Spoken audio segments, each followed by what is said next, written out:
Good day and welcome everyone, and thank you for joining us to this event today. I'm Molly McMillan, editor of the Weekly of Business Aviation, and we have a lot of news to share with you today.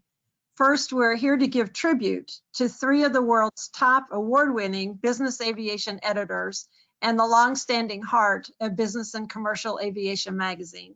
With us today are William Garvey, BCA editor-in-chief, Salerno, BCA executive editor, and Fred George, BCA senior editor and chief pilot. The three of them have decided to take a much-earned retirement and start a new phase in their lives, and what a legacy they leave behind us. We also turn to the future. We're here to introduce you to a new team and the transition of BCA with some exciting plans for the future, but more on that in a bit. First, Bill and Jessica and Fred. The three of them, I've discovered, working with them, are truly rock stars in business aviation. Just walk the floor of any aviation trade show or go to any aviation event where they are, and you know what I mean.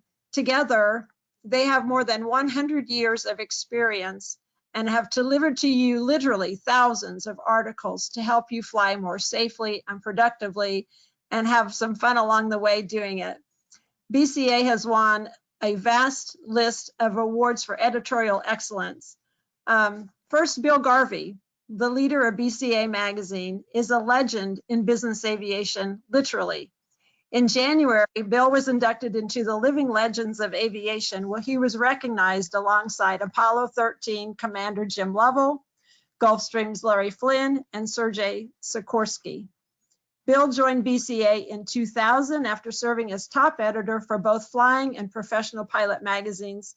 He was a senior staff member at Reader's Digest. He's written for a number of esteemed publications such as the New York Times, the Associated Press, the Smithsonian Air and Space, and Popular Mechanics.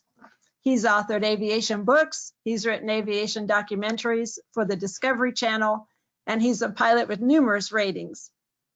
As evident in BCA every month, his insight and knowledge of the industry and those who make it tick are unmatched. He's also the best writer I know. Jessica Salerno is BCA's longest serving member, beginning her career in 1968 as a teenager, or maybe she was only 3, and hired by editor-in-chief Jim Holohan, a legendary business aviation figure. After leaving in 1972, Jessica was rehired in 1978 by then BCA editor Jack Alcott to serve as managing editor, which required her to travel the world. She ultimately rose to executive editor, and as such interacts with the contributors and staff editors, as well as the art department and the advertising staff. And in effect, Jessica is the ringmaster of all the magazine's elements. She's been witness to waves of change and advances in the industry and at BCA, and she's the go-to authority on the magazine's archives, which has documented all. Last but not least, Fred George. He joined Business and Commercial Aviation in 1981. He left briefly to work for Flying Magazine, where he first met Bill Garvey. Fred returned to BCA in 1992 when Jack Alcott left to run MBAA, which left a hole in the staff for an aircraft evaluation pilot. Fred has flown left seat in virtually every turbine-powered business jet produced in the past 3 decades. He's flown more than 225 makes, models, and variants, from a Piper J3 Cub through Boeing and Airbus large twins. Before BCA, he was an FAA designated flight examiner, an instrument flight instructor, and a jet charter pilot. And he's a former U.S. naval aviator flying the Phantom II. His pilot reports and contributions have been read and studied throughout the industry. So the three of you have had such a career and unique and memorable experiences, and either as a pilot or as a passenger, and I wanted to turn that over to you and talk about maybe what have been some of your most memorable experiences over your career. Whoever Fred, wants to start. Fred, that's probably your cue. Well, that's great.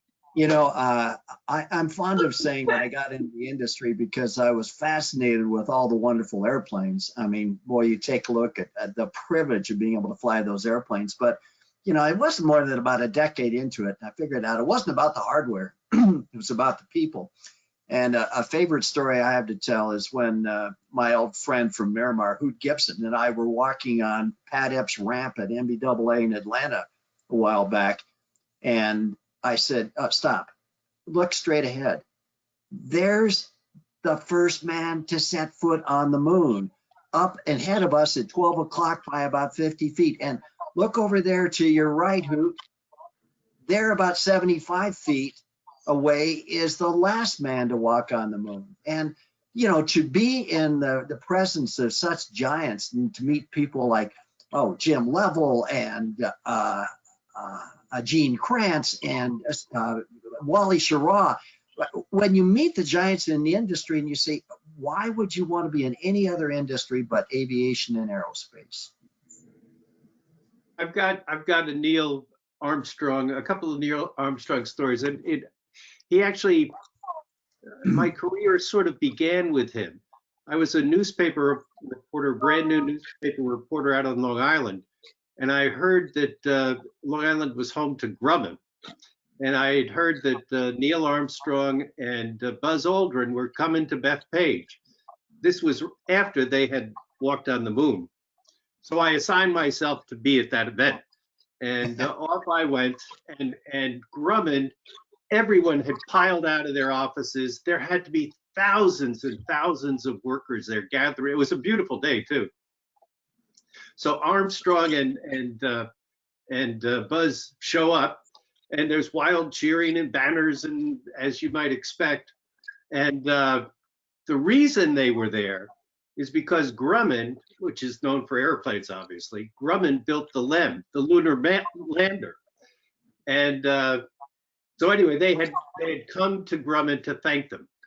And Armstrong, who, as Fred well knows, was a carrier pilot, he finally got up and he said, you know, there's a saying among naval aviators that a Grumman will get you home. And he said, we're here to say thank you because you did it again. And they went crazy. They went crazy. And then fast forward for many years now, this is probably back in the 90s, I was at eBay's, and this was after the show had closed down. And there were big parties going on everywhere. And I forget, Fred, or Jessica, maybe you know, there was that hall right on the river. It's over whatever that place is called. It's a beautiful place. And there were lots of parties going on. Arthur. I walk in, I'm in the main hall, and everyone's going everywhere. They've got glasses and cheering and laughing and what have you. But there's one guy who's standing all by himself in the main hallway. And I look again, and it's Neil Armstrong. He's standing all by himself. Everyone's walking by him. They've got drinks and they're laughing and what have you, and no one's paying any attention to who the one human who was probably the most famous human being in the world for a while. And all these people are aerospace people, and they're ignoring him. So it sounds ridiculous, but I felt sorry for him. So I went up, and we had met several times over the year. I reintroduced myself, and he was gracious, pretended he knew me and what have you.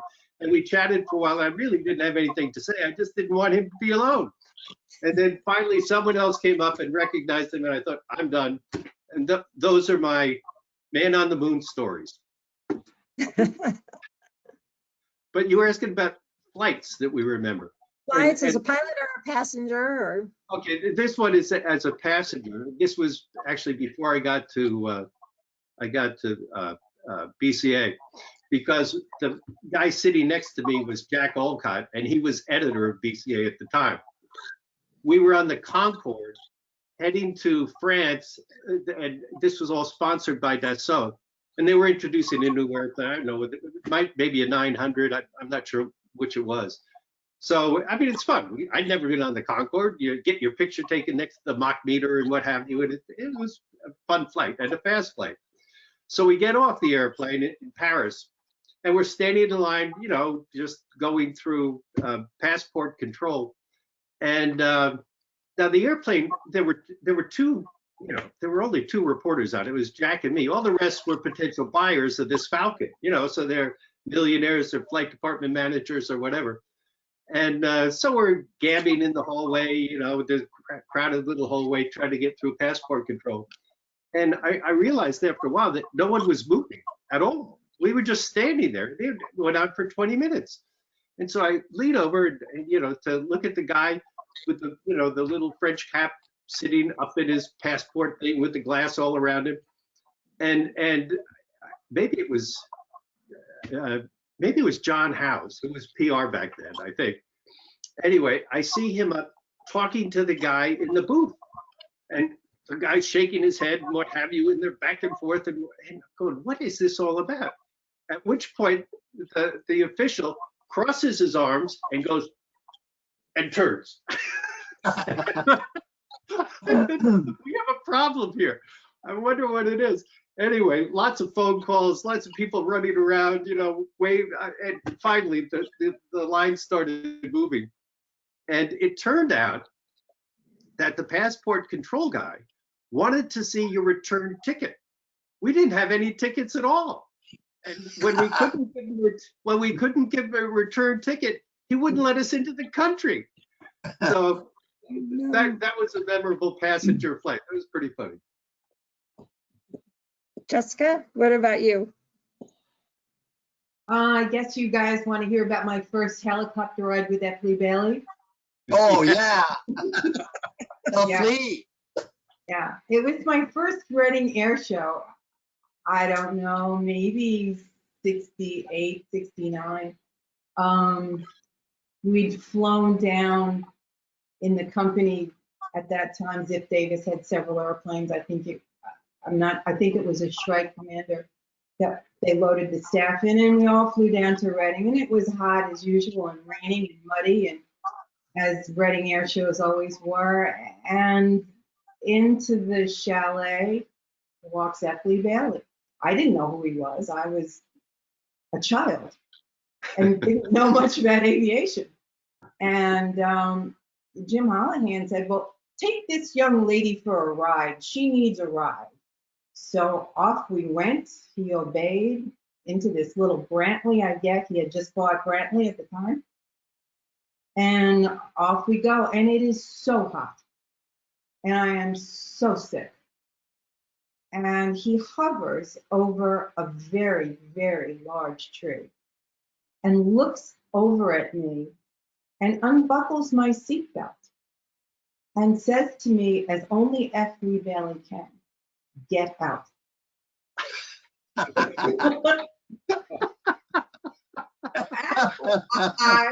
At which time, I started to cry. I was terrified. And he said, oh, I'm only kidding. Look at how wonderful how steady this helicopter is, blah, blah, blah. And back we go to the airport. And I tell Jim Holohan the story, and we all had to leave the chalet because the shouts and the language was phenomenal, that he would do something to one of BCA's staff, however new I was. But it was quite interesting. Bailey and I became friends over the years at shows and everything, and you know, he really was some guy, you know. But anyway, that was my first helicopter ride. Since that day, I don't like helicopters. I can admit it now. I hate helicopters. That's a great story. Fred, what about you?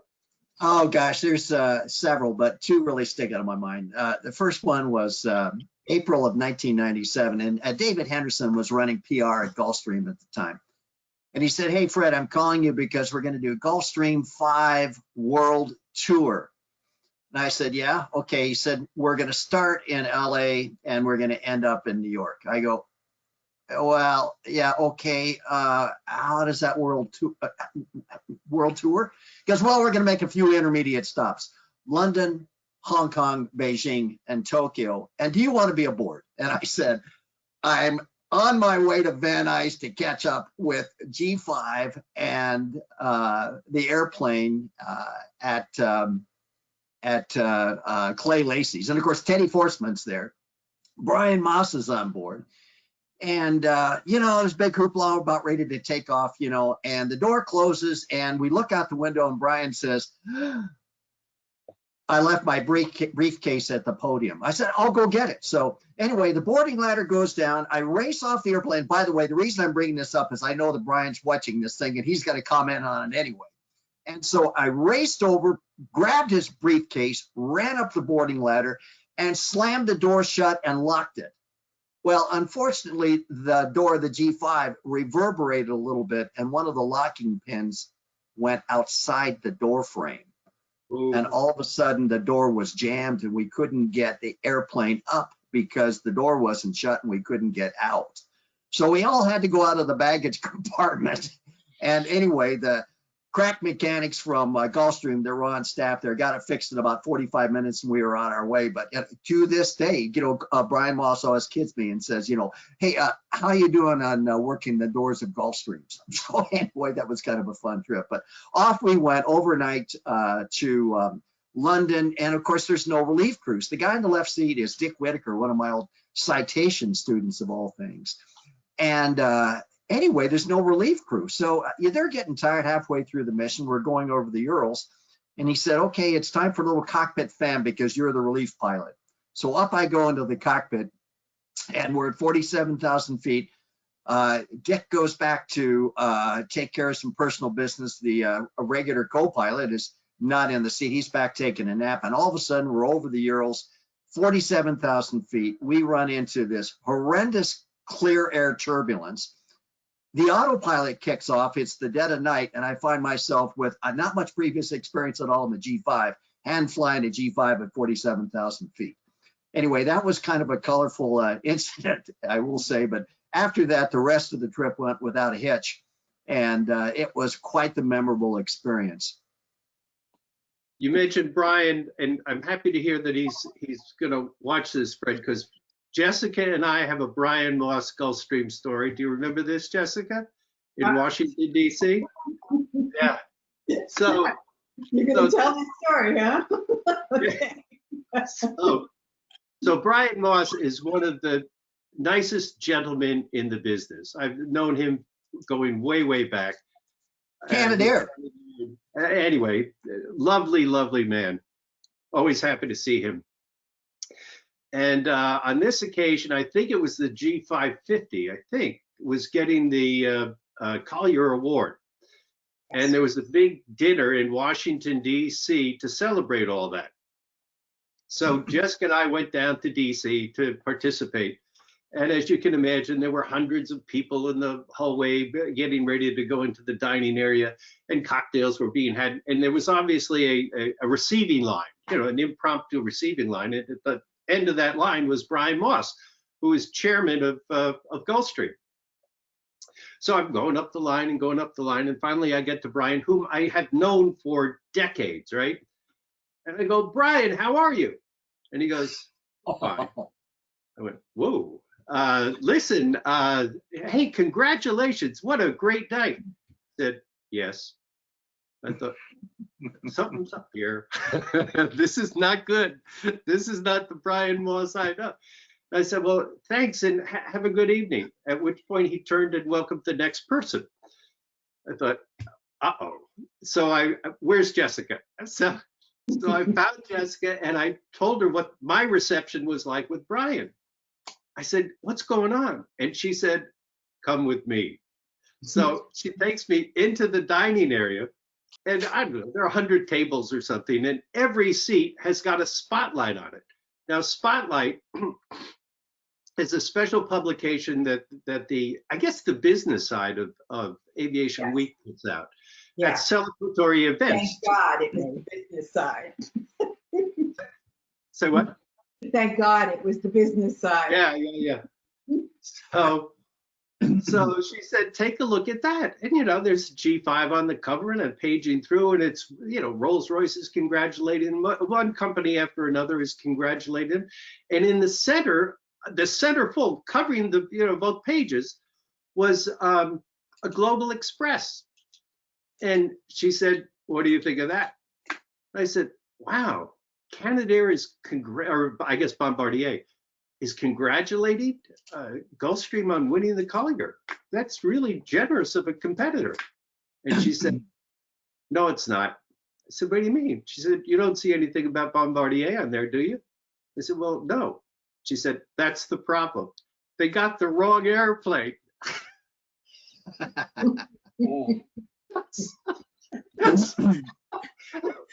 Which leads. I actually couldn't believe it, but they had the wrong airplane. And at we were at Ken Gazzola's table at the time. It was all, Aviation Week people. And I said, does he know? And she said, I said, don't tell him. For God's sakes, don't tell him. We got to get through this night. So of course I got elected to tell him after the dinner, right? Great dinner. And of course he was embarrassed and infuriated when he finally found out during dessert. And he turned to a gal, and I don't know who it was. I really don't know. And apparently she was responsible for some of this or all of this or something. And he said, he pointed out the mistake, and he said, you got the wrong airplane there. And she said, no, I don't. He said, what are you talking about? Of course you do. And she said, no. He said, well, where'd you get this photo? And she said, well, I got it from the engine manufacturer, I guess the advertising agency for Rolls-Royce. Well, the Global used the same engine as the 550. And so they just gave her an airplane with one of their engines. And it was the wrong one. So that was the reason Brian reacted so happily. We were guilty by association. Jessica and I had nothing to do. Brian, we had nothing to do with it, all right? We had nothing to do. That might have even been the first time that I'd ever seen a spotlight. They had just started it. And I think it might have been the last time. Well, and what Ken did after that was he found out everyone who was there. He reprinted the spotlight with the G550 in the centerfold, and he mailed it to everyone. So That's nice. Which brings us to goofs. Over the years, are there any memorable goofs that you that stick out? Well, there's Or one. Gulfstream, right? There's one. Probably the worst one that we always talk about is an NBA cover that we were all so impressed with. I mean, I can't tell you. We thought this picture was the greatest thing until we got to NBA. And then we realized that the airplane that we featured on the cover, it was a Gulfstream 500 or whatever it was. It was their newest airplane. Yeah. And it had no front landing gear. No. It was one of the main gear. One of the main gears was missing, and because of the way the airplane was photographed, you really had to look at it to see that it really only had two wheels. But they noticed it at Gulfstream. Well, they noticed it at Gulfstream because Gulfstream is the one that provided the photo. Right, Gulfstream provided the photo. Yeah. And it was Robert Bonnier, who was then head of communications, who actually contacted us because we didn't know at the show. And no one said anything at the show. So there are 15,000 people getting copies of the magazine, and no one said a word.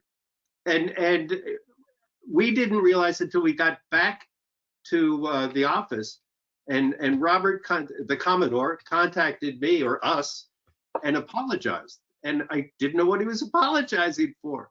He said, well, we were practicing with Photoshop. We eliminated one of the gear and we sent you the wrong photo.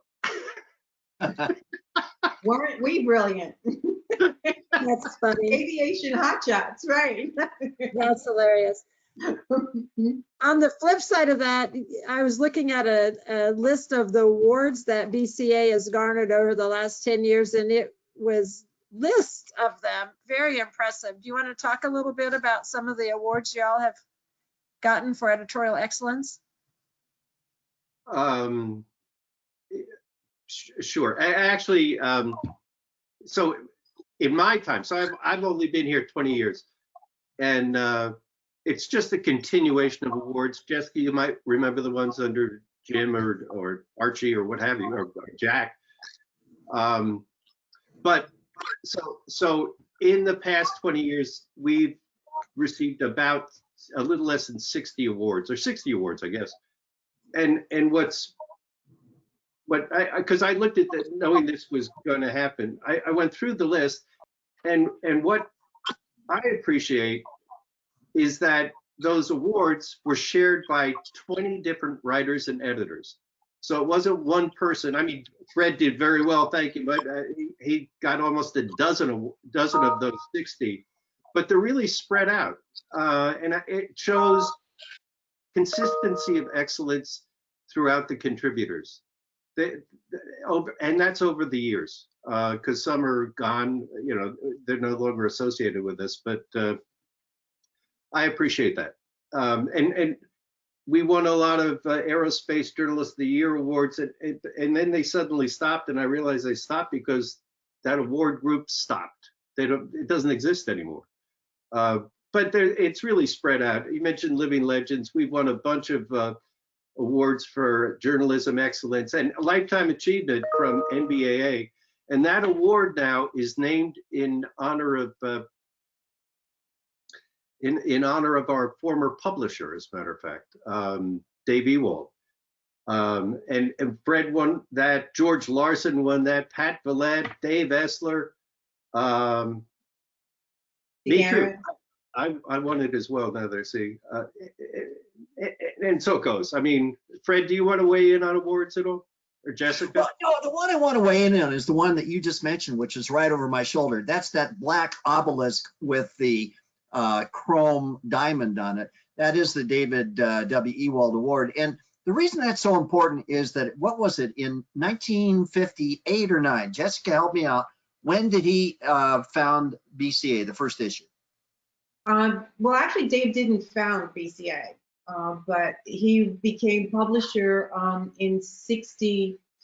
He was publisher about 60 in the 60s. Twice he was publisher, and then the long time that we know he was publisher.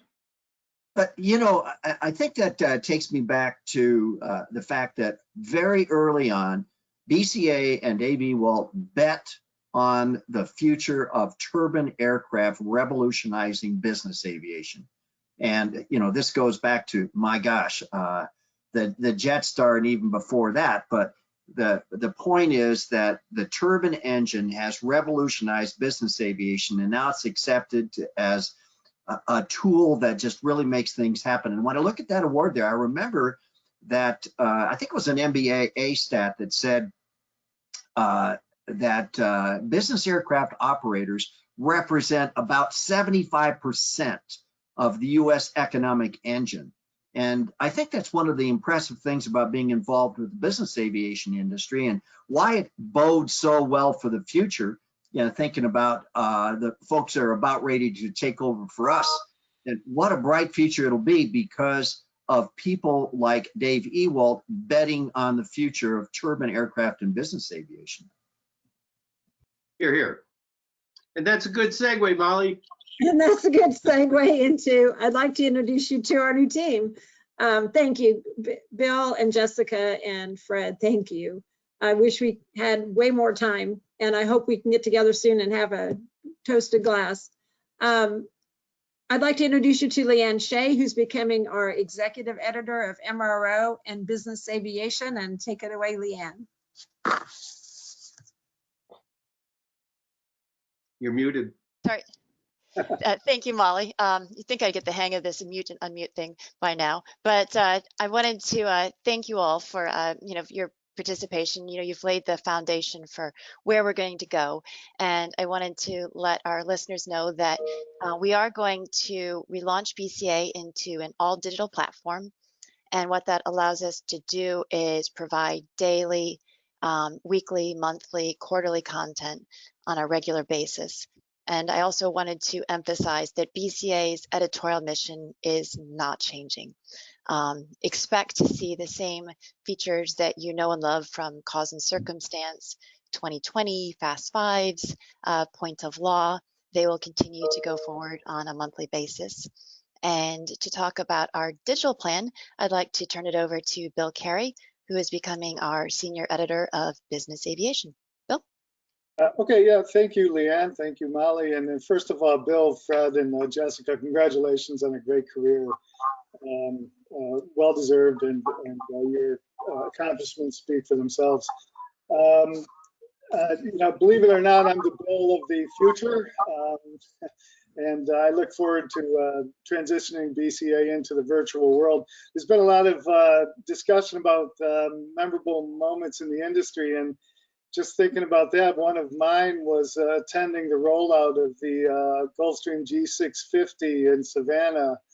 It was on September 29th of 2009, and it was quite an occasion. There was a few thousand employees gathered in the hangar. They played the national anthem. It was just really an exhilarating moment. And I was lucky enough to also be there in Washington when the G650 received the Collier Trophy in June of 2015. But I never got a ride aboard that darn aircraft until 2017, and was just really happy to be able to do that. At any rate, we hope to bring you to a fresh new virtual product through the BCA Digest. We plan to provide a regular stream of aircraft safety and operations news and analysis from Monday through Friday instead of the current 3 times per week, and also have daily product services content. And each Friday that will be a thematic issue with a different theme. In addition, we'll have a focus on specific aircraft types twice per month. And that's what I know for now. We're going to kick this off soon as the esteemed current staff signs out. So back to you, Molly. Thanks. And I wanted to talk about the aircraft focus that we're going to have. As Bill Garvey will tell you, in this industry, everything centers around the airplane. So every 2 weeks, we'll concentrate on a different aircraft. We'll program the aircraft with the pilot report and operational survey, values, and other key data. So you'll have a snapshot of all the important information for that aircraft.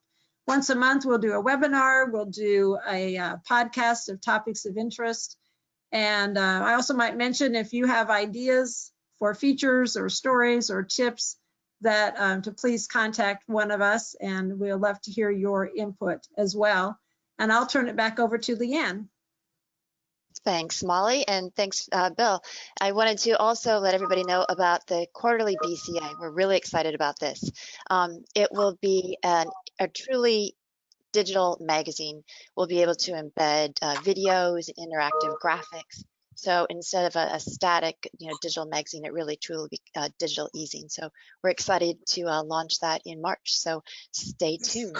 And Molly, before I turn it back over to you, I just wanted to again say, Bill, Fred, and Jessica, thank you for laying the foundation, for getting us to where we are. Thank you for everything you've done, for BCA and the business aviation community. And thank you for your patience.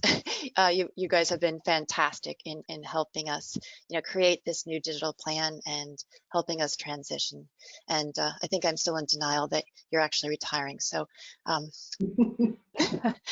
that's inevitable, I guess. But anyway, thank you. You guys you 3 are amazing. Thank you. I echo that. I think I'm also in denial. Yes. We wish you guys the very best. We really do. Thank you. Yeah. We're confident in handing it off to you. Good luck. Yeah, Thank you. and we thank you for all you've done for readers and the magazine and the supporters and the industry. And thank you for all you've helped me and taught me. And we just wish you nothing but blue skies ahead for all of you. Thank you. Absolutely. Thank you.